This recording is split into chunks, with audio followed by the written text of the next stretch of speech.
On va aller sur le terrain pour entendre M. Abdoulaye Barry, il est le président du comité de négociation au compte du mouvement syndical guinéen dans ces discussions tripartites. Il est en direct, il est en notre compagnie. M. Abdoulaye Barry, bonjour. Talibé. Bonjour camarades journalistes. Salut camarades, oui. Vous avez donné 48 heures au gouvernement pour vous revenir avec des réponses satisfaisantes. Et qu'est-ce qui va se passer à compter de demain jeudi, donc 12 octobre.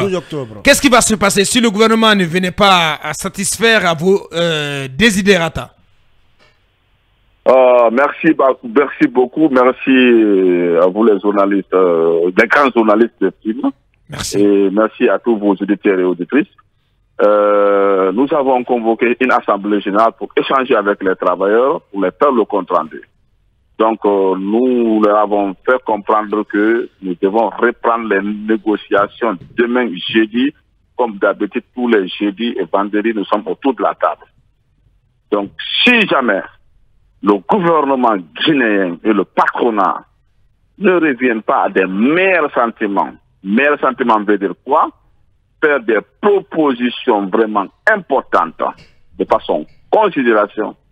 Nous allons rappeler les travailleurs dès la semaine prochaine pour valider ce que les travailleurs veulent. En ce moment, nous allons prendre notre responsabilité. C'est quoi ce que veulent les travailleurs? Les travailleurs, hier à l'Assemblée générale, ont demandé que nous déposons un préavis de grève. C'est ce qu'ils nous ont demandé. Nous leur avons dit, écoutez, nous sommes là pour une Assemblée générale d'information. Aujourd'hui, nous ne pouvons pas prendre cette décision. Il faut nous donner vraiment ce créneau. Nous allons repartir autour de la table.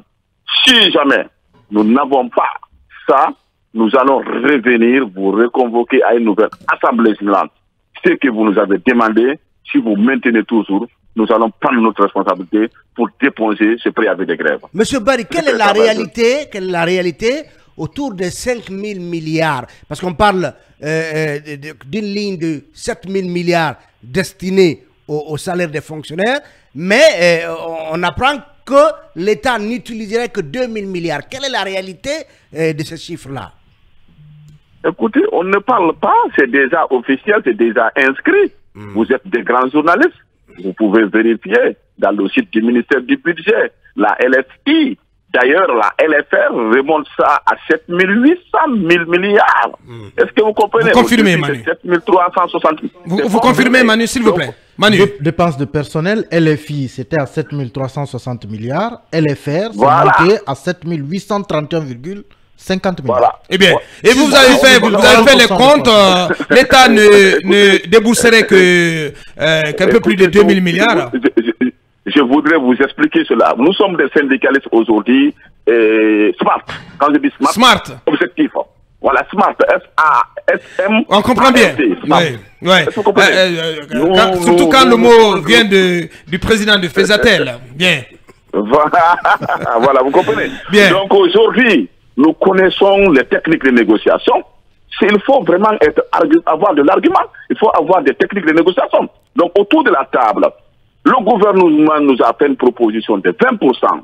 Ils nous ont dit que les 20% représentent 35% sur la masse salariale. Tout de suite, nous avons des financiers parmi nous. Nous avons des mathématiciens.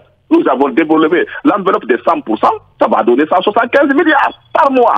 Donc si vous indexez ça sur l'année, ça vous fait 2100 milliards. Est-ce que vous comprenez? Ouais. Nous avons demandé au gouvernement, si on enlève 2100 milliards, sur 7360 milliards, il va rester environ 5200 milliards. Je dis, où se trouve l'enveloppe là? Attendez, M. Barry, c'est les 20% que l'État veut concéder qui font 175 milliards ou c'est l'ensemble de la masse salariale mensuelle?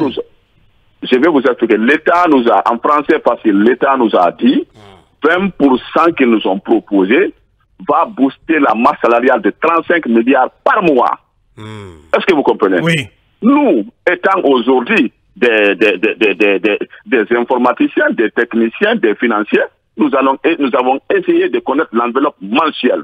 Ça donne tout de suite 175 milliards. Est-ce que vous comprenez? Oui. Donc 175 milliards par mois, Vous prenez ça sur 12 mois, ça vous fait 2100 milliards. C'est ce que l'État injecte pour les salaires aujourd'hui en République de Guinée.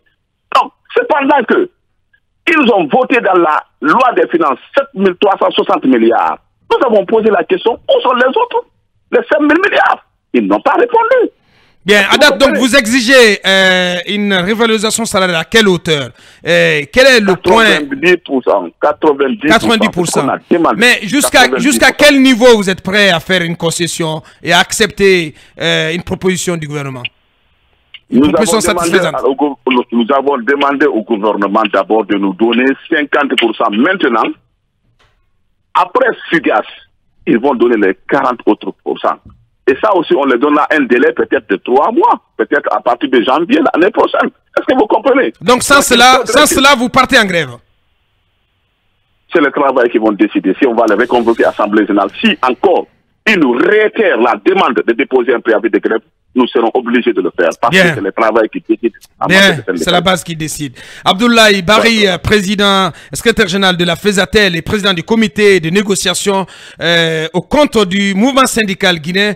Il était en notre compagnie. Grand merci à vous, camarades, et bonne continuation. Nous marquons la seconde grande pause. On revient dans quelques instants pour évoquer le gouvernement, mais aussi et recevoir notre invité précis, M. Hamidou Camara, président de la commission plan affaires financières du CNT.